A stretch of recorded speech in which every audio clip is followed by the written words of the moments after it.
Video کے نیچے subscribe کے بٹن پہ کلک کریں، بیل کے آئیکن پہ کلک کیجئے تاکہ ہر نئی ویڈیو کی نوٹیفیکیشن آپ کو مل جائے۔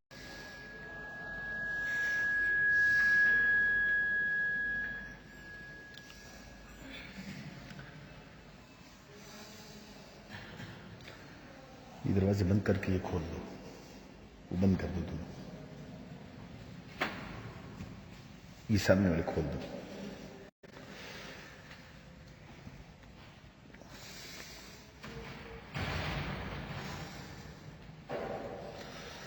الحمد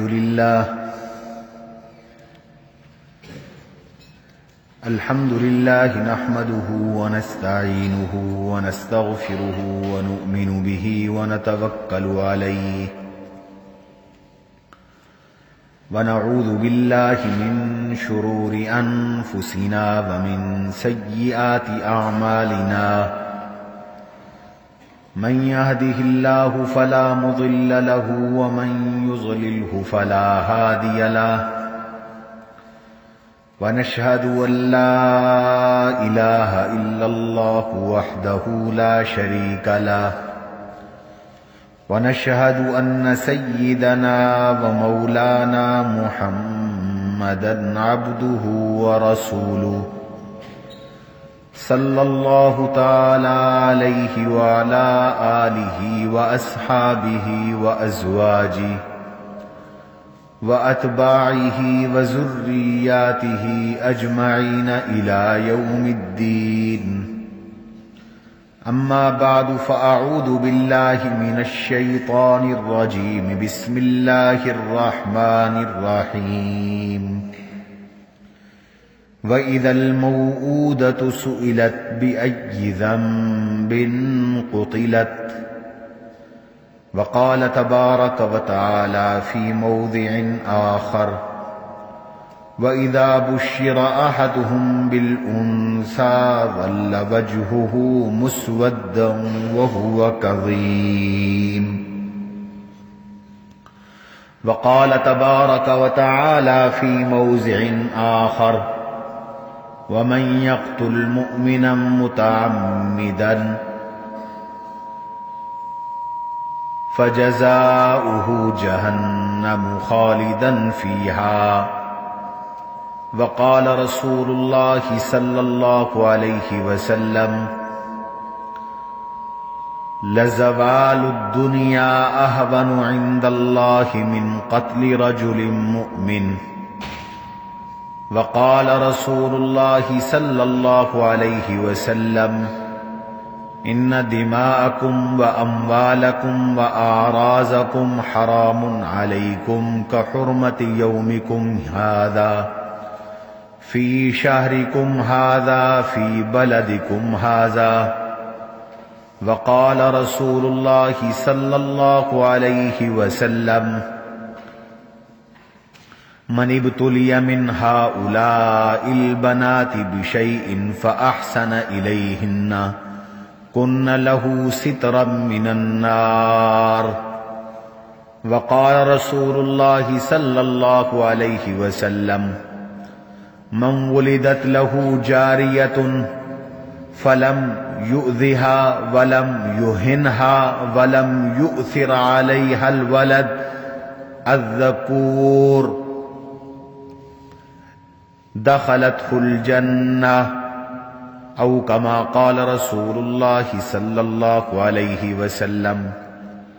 وقال رسول الله صلى الله عليه وسلم: من عال جاريتين جاء يوم القيامة أنا وهو هكذا، أو كما قال رسول الله صلى الله عليه وسلم.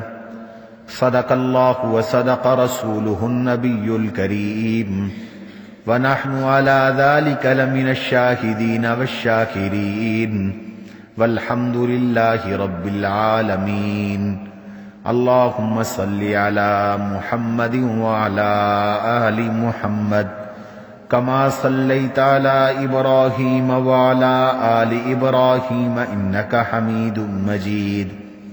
اللهم بارك على محمد وعلى آل محمد كما باركت على إبراهيم وعلى آل إبراهيم إنك حميد مجيد. اللهم صل على سيدنا ومولانا محمد وعلى آل سيدنا ومولانا محمد كما أمرتنا بالصلاة عليه. وصل على سيدنا محمد وعلى آل سيدنا محمد كما ينبغي أن يصلى عليه. وصل على سيدنا محمد وعلى آل سيدنا محمد كما تحب وترضى أن يصلى عليه.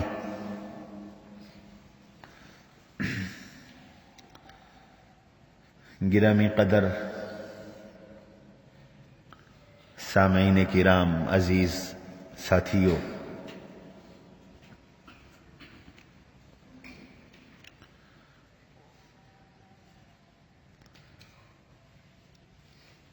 ہم سب مسلمان ہیں اور مسلم ہمارا نام ہے اور اسلام ہمارا دین ہے. مسلمان، اسلام، ان سب کا مادہ سلم ہے، اور سلم کا پیمانہ صلح، امن اور سلامتی کا ہے. گویا کہ مسلمان کا تعارف اور پہچان یہ ہے کہ مسلمان وہ ہوتا ہے جس سے سلامتی، جس سے صلح اور جس سے امن چھلکتا ہو. مسلمان کا نام ہی اسی نسبت سے مسلمان رکھا گیا، اور اسلام اسی نسبت سے ہمارے دین کا نام رکھا گیا. هو سماکم المسلمین من قبل. حضرت ابراہیم علیہ السلام نے ہمارا نام مسلمان رکھا.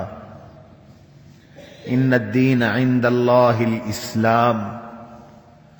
اللہ کو جو دین زیادہ مقبول اور پسندیدہ ہے وہ بھی اسلام ہے. وَمَن يَبْتَغِ غَيْرَ الْإِسْلَامِ دِينًا فَلَن يُقْبَلَ مِنْهُ. جو اسلام کے علاوہ کسی اور دین کو چاہتا ہے، اللہ فرماتے ہیں وہ ہرگز قبول نہیں. تو جگہ جگہ اسلام اور مسلمان کا ذکر ہے، اور حدیث میں مسلمان کی تعریف یہی کی گئی: المسلم من سلم المسلمون من لسانہ ویدہ. مسلمان وہ ہے جس کی زبان سے، جس کے ہاتھوں سے دوسرے لوگ محفوظ رہیں. المسلم من سلم المسلمون من لسانہ ویدہ. جو اپنے ہاتھوں سے بھی دوسرے کو ایذا نہ پہنچائے، جو اپنی زبان سے بھی دوسرے کو نہ ستائے، وہ مسلمان ہے. اسلام دوسروں کے لیے سلامتی کا دین ہے، اپنے لیے بھی سلامتی کا دین ہے. لیکن آج بہت افسوس کا پہلو ہے کہ بعض اسلام کے لیبل لگانے والوں نے دنیا بھر میں مسلمانوں کو بدنام کر کے رکھ دیا ہے، اسلام کو بدنام کر کے رکھ دیا ہے. اور ایک مکروہ چہرہ آج اسلام کے نام پر پیش کیا جا رہا ہے کہ 6 سال اور 7 سال کی بچیوں کو ان کی عصمت دری کر کے، ہوس کا نشانہ بنا کر، ان کے ساتھ بدکاریاں کر کے، ان کو گلا دبا کر قتل کر کے روڑے پر پھینک دیا جاتا ہے. اور پوری دنیا میں یہ واقعہ رپورٹ ہو رہا ہے، اور اس کے اوپر خبریں چل رہی ہیں اور تبصرے ہو رہے ہیں. تو یہ تأثر پیدا ہو رہا ہے کہ خدا نخواستہ مسلمان اس طرح کے سفاک ہوتے ہیں اور ان کا دین انہیں سفاکیت سکھاتا ہے۔ حاشا وکلا، اسلام کا تو پیغام ہی امن کا ہے، اسلام کا تو پیغام ہی سلامتی کا ہے، اسلام کا تو پیغام ہی محبت کا ہے، اسلام کا تو پیغام ہی رحمت کا ہے، اسلام کا تو پیغام ہی شفقت کا ہے، اسلام کا پیغام چھوٹوں کے ساتھ محبت کا ہے، مودت کا ہے، شفقت کا ہے، بڑوں کے ساتھ اکرام کا ہے، احترام کا ہے، اور دوسروں کی مصیبتوں دور کرنے کا ہے۔ اسلام کا پیغام دوسروں کی مدد کرنے کا ہے، اسلام کا پیغام دوسروں کے ساتھ حسن سلوک کرنے کا ہے، اسلام کا پیغام دوسروں کے ساتھ دوسروں کے کام آنے کا ہے، اسلام کا پیغام دوسروں کی معاونت کا ہے، اسلام کا پیغام غریبوں، مسکینوں، یتیموں، بیوگان اور مفلوق الحال لوگوں کے ساتھ کھڑا ہونے کا ہے، ان کی نصرت کرنے کا ہے، ان کی مدد کرنے کا ہے۔ اسلام کا پیغام دوسروں کے ساتھ خیر خواہی کا ہے، بدخواہی کا نہیں ہے۔ یہ اسلام کی حقیقی تعلیمات ہیں۔ قتل اور غارت گری اور بچیوں کی بے حرمتی اور بچیوں کے ساتھ اس طرح کی درندگی، اسلام تو ایسے لوگوں کا وجود بھی اللہ کی زمین پر برداشت نہیں کرتا۔ یہ تو معصوم بچی ہے۔ رحمت عالم صلی اللہ علیہ وسلم کے زمانے میں ایک واقعہ ہوا۔ کچھ لوگ قبیلہ عرینہ سے مدینے آئے اور انہوں نے اوپر سے اسلام کا اظہار کیا اور کہنے لگے کہ ہم مسلمان ہو گئے ہیں۔ پھر کچھ دن رہے اور بیمار ہو گئے، انہیں مدینہ کی آب و ہوا موافق نہ آئی۔ رحمت عالم صلی اللہ علیہ وسلم نے ان سے فرمایا کہ تم مدینہ منورہ سے باہر جو ہمارے اونٹوں کی چراگاہ ہے، صدقے کے اونٹوں کی چراگاہ ہے، وہاں چلے جاؤ۔ دیہاتی ماحول ہے، کھلا ماحول ہے، اور وہاں رہ کر تم اونٹوں کا دودھ بھی پیو اور بطور علاج کے تم اونٹوں کا پیشاب بھی پیو، اور تم وہاں رہو اور وہاں پر اپنی زندگی گزارو۔ یہ لوگ وہاں منتقل ہو گئے اور کچھ عرصہ وہاں رہے، تندرست ہو گئے، صحت مند ہو گئے۔ تو ان کی نیتیں خراب ہوئیں اور انہوں نے حضور صلی اللہ علیہ وسلم کے اونٹوں کے چرواہے کو پکڑ کر قتل کر دیا، اور قتل کر کے اس کی لاش کا مسئلہ کر دیا، اس کی لاش کے ٹکڑے ٹکڑے کر دیے اور اس کی لاش کو بگاڑ دیا، اور حضور کے علیہ السلام کے اونٹ ڈکیٹی کر کے ہنکا کر لے گئے۔ آج ملک میں پھر ڈکیٹیوں کا راج ہے اور لوٹ مار ہے۔ اللہ کے نبی علیہ الصلوۃ والسلام کا اسوہ دیکھو، سیرت دیکھو۔ یہ تو معصوم بچی تھی، زینب اس کا نام تھا۔ یہ جو قاتل تھے اور ڈاکو تھے، انہوں نے ایک چرواہے کو قتل کیا تھا، بڑی عمر کے آدمی کو قتل کیا تھا۔ لیکن اسلام کا نظام عدل، رحمت عالم صلی اللہ علیہ وسلم کو جب اس کی اطلاع ہوئی تو جناب رسول اللہ صلی اللہ علیہ وسلم نے ایسے ڈاکوؤں کا، ایسے سفاکوں کا، ایسے قاتلوں کا، ایسے ظالموں کا آپ نے پیچھا فرمایا، اور پیچھا کر کے اونٹ بھی چھڑوا لیے اور ان کو گرفتار کیا، اور پھر گرفتار کر کے ان کو اسلام کے قانون کے مطابق نقد اور فوری اور عبرتناک سزا دی، اور سزا کے اندر مماثلت کے پہلو کو پیش نظر رکھا۔ آقا انعامدار صلی اللہ تعالی علیہ وسلم نے ایسے ڈاکوؤں اور ایسے قاتلوں اور ایسے مرتدین کو گرفتار کروایا، اور گرفتار کروا کر ان کو قتل کیا، اور ان کو قتل کروا کر پھر جو سلوک انہوں نے